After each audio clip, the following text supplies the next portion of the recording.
প্রথমেই বলি এই সাপোর্ট অ্যান্ড রেজিস্ট্যান্স, এটা হচ্ছে একটা জোন।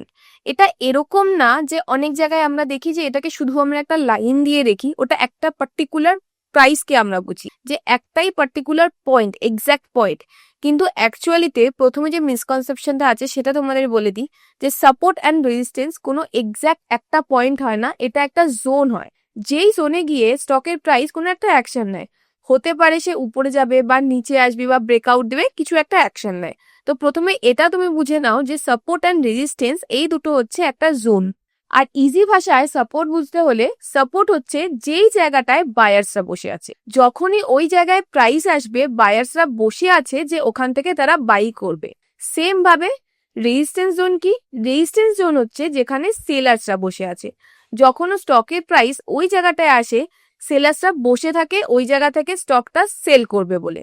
তো আমরা কি বুঝলাম? সাপোর্ট হচ্ছে যেখানে বায়ার্সরা বসে আছে, যেখান থেকে বাইং আসতে পারে।